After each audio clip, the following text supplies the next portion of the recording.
Hello दोस्तों, स्वागत है आपका हमारे यूट्यूब चैनल याहू बाबा पे। इस वेब सीरीज़ में आप सीखने वाले हैं एच टी एम एल जो कि बेस है वेब डिज़ाइनिंग का। अगर आप as a web developer job करना चाहते हैं या डिज़ाइनर काम करना चाहते हैं तो आपको ये सीखना बहुत ज़्यादा ज़रूरी है। तो एच टी एम एल जो है उसका फुल मीनिंग क्या है? एच टी एम एल का जो फुल मीनिंग है वो है hyper text markup language. Hyper text markup language. तो अब सवाल उठता है कि इसका यूज़ क्या होता है एच का। एच का यूज़ देखने के लिए हम यहाँ पर देखते हैं कि इसका हम यूज़ कैसे कर सकते हैं। हम इससे अपनी वेबसाइट बना सकते हैं, हम इससे अपने वेब पेजेस क्रिएट कर सकते हैं। अब वेब पेजेस क्या होते हैं? एक तो हमारे नॉर्मल बुक में पेजेस होते हैं, एक वेब पेजेस होते हैं। जैसे आपने कोई भी वेबसाइट देखी होगी, वेबसाइट में कुछ पेजेस होते हैं, जैसे अबाउट अस का पेज है, गैलरी का पेज है, कॉन्टैक्ट अस का पेज है। तो उसको हम क्या कहते हैं? वेब पेज, क्योंकि वो वेबसाइट पे दिख रहा है।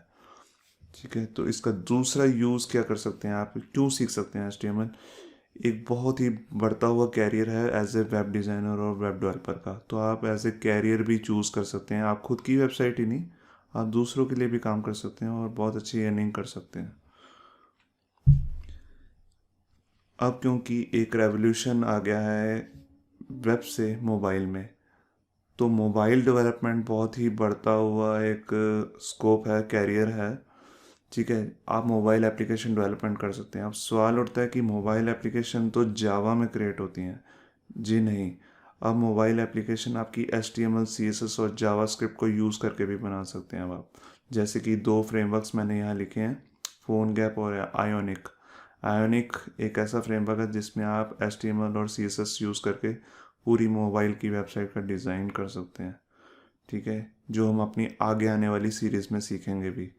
तो अब सवाल उठता है कि इसको शुरू कैसे किया जाए। इसको शुरू करने से पहले हम यहाँ पर एक बात करते हैं कि हम HTML का कौन सा वर्ज़न करने वाले हैं। हम HTML का वर्ज़न 5 करने वाले हैं।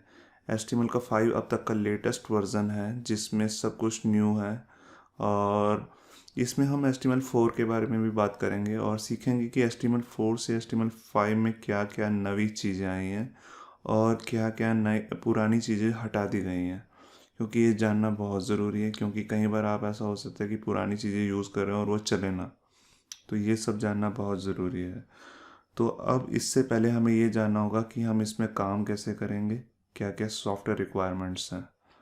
तो सॉफ्टवेयर रिक्वायरमेंट के लिए हमारे पास दो सॉफ्टवेयर की ज़रूरत होगी। एक तो है HTML एडिटर और एक है ब्राउज़र। HTML एडिटर जिसमें हम अपनी HTML का कोड करेंगे, और ब्राउज़र मतलब जैसे आपने सुना होगा, जब भी आप कोई वेबसाइट खोलते हैं तो आप एक ब्राउज़र का यूज़ करते हैं, जैसे इंटरनेट एक्सप्लोरर वगैरह वगैरह। तो यहाँ पर देखते हैं कि हमारे पास HTML एडिटर कौन कौन से हैं। सबसे बेसिक जो एडिटर आता है हमारे पास विंडोज़ के अंदर वो है नोटपैड।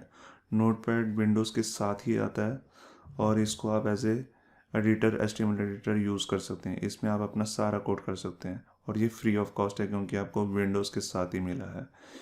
इससे एक ऊपर भी आता है, वो है नोटपैड प्लस प्लस। इसमें और नोटपैड, सिंपल नोटपैड में एक डिफरेंस ये है कि इसमें थोड़ी कोडिंग कलरफुल होती है। और जब हम अपनी अगली वेब सीरीज़ देखेंगे उसमें हम सारे का सारा नोटपैड प्लस प्लस में ही अपना सारा कोड करेंगे। इसके अलावा माइक्रोसॉफ्ट ने एक अपना फ्री एडिटर निकाला जिसका नाम है VS code, visual studio code. एकदम फ्री एडिटर है और इसमें काफ़ी सारे फ़ायदे हैं, आप इसको भी यूज़ कर सकते हैं। एक है सबलाइम। सबलाइम भी एक बहुत ही ज़्यादा पॉपुलर और फेमस एडिटर है। ठीक है, जिसको आप यूज़ कर सकते हैं। इसको आप मैक में भी यूज़ करते हैं, अगर आप मैक के यूज़र हैं। अगर आप विंडोज़ के यूज़र हैं तब भी सबलाइम को आप बहुत ज़्यादा यूज़ कर सकते हैं। अब बात आती है कि हम कौन से ब्राउज़र्स यूज़ करने वाले हैं। ठीक है, ब्राउज़र्स में जो अब तक का सबसे पॉपुलर ब्राउज़र है गूगल का क्रोम। गूगल का क्रोम की खासियत ये है क्योंकि ये फास्ट वेबसाइट खोलता है और ये अप टू डेट है, एकदम नई टेक्नोलॉजी से रिलेटेड। क्योंकि जो आप HTML के नए फीचर्स यूज़ करने वाले हैं वो पुराने ब्राउज़र सपोर्ट नहीं करते हैं। जैसे इंटरनेट एक्सप्लोरर के पुराने ब्राउज़र्स हैं उसे सपोर्ट नहीं करते हैं, तो क्रोम में आप वो फीचर्स चेक कर सकते हैं। इसके अलावा मोज़िला कंपनी का फायरफॉक्स है, ये भी बहुत अच्छा ब्राउज़र है। इसके अलावा जो बहुत ही पुराना आप सबको मालूम ही है विंडोज़ के साथ आता है, इंटरनेट एक्सप्लोरर। ये आप यूज़ कर सकते हैं।